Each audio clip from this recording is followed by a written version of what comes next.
Hello बच्चों, आज की कहानी एक चालाक लोमड़ी के बारे में है जिसने अपने स्वार्थ के लिए एक हाथी का इस्तेमाल किया और कभी किसी और की परवाह नहीं की।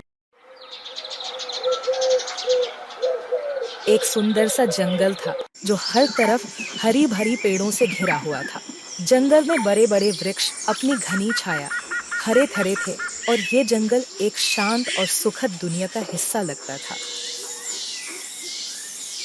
छोटी छोटी झाड़ियों के बीच एक सुंदर मोर का घर बना था। दूसरी तरफ लोमड़ी घमंड से अपने आसपास घूम रही थी। ये छोटे जानवर अपने आप को क्या समझते हैं? मेरे जैसा कोई भी जंगल में नहीं है। मैं सबसे चालाक और सबसे ताकतवर हूँ। यह मोर अपना सुंदर पंख फैलाकर सबका ध्यान खींच लेता है। देखती हूँ अब इसके घर का क्या होता है। लोमड़ी गुस्से से मोर के घर के पास आई और बिना किसी सोच विचार के उसका घर तोड़ दिया। उसने अपने गुस्से को निश्चित किया, बिना मोर के घर को तियों से जमीन पर मिला दिया। जब सब कुछ टूटकर बिखर गया, तभी मोर वहां आ गया। उसने अपने टूटे हुए घर को देखा, जो अब सिर्फ कुछ बिखरी हुई लड़की और पत्तों का ढेर बन चुका था। मोर के चेहरे पर गुस्से के साथ दुख और चिंता थी, क्योंकि उसका अपना घर पल भर में छीन लिया गया था। लोमड़ी, तुमने मेरा घर क्यों तोड़ा? मैंने तुम्हारा क्या बिगाड़ा है? तुम्हारे घर की कोई कीमत नहीं। तुम्हें क्या लगता है कि अपने रंगीन पंखों से तुम मुझे डरा दोगे?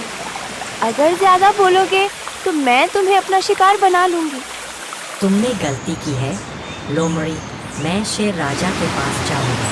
तुम्हें इसकी कीमत चुकानी पड़ेगी। जा जा, देखते हैं शेर राजा क्या करता है। मैं किसी से नहीं डरती। मोर अपने टूटे हुए घर की बात शेर राजा को बताने के लिए गुस्से और दुख से भरकर महल की ओर निकलता है, मन में इंसाफ की उम्मीद को लिए हुए।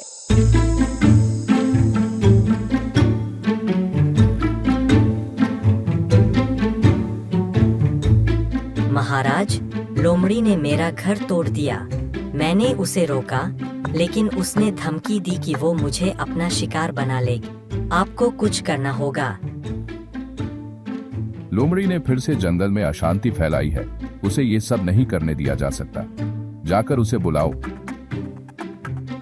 प्रधान, जाओ और लोमड़ी को बुला कर लाओ। जैसा आप कहें महाराज।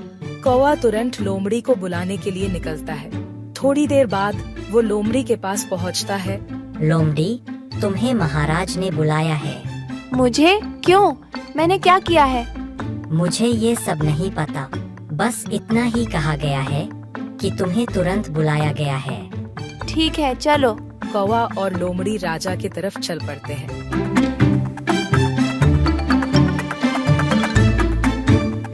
अंत में दोनों राजा के पास पहुंचते हैं, जहां राजा उनका इंतजार कर रहा होता है।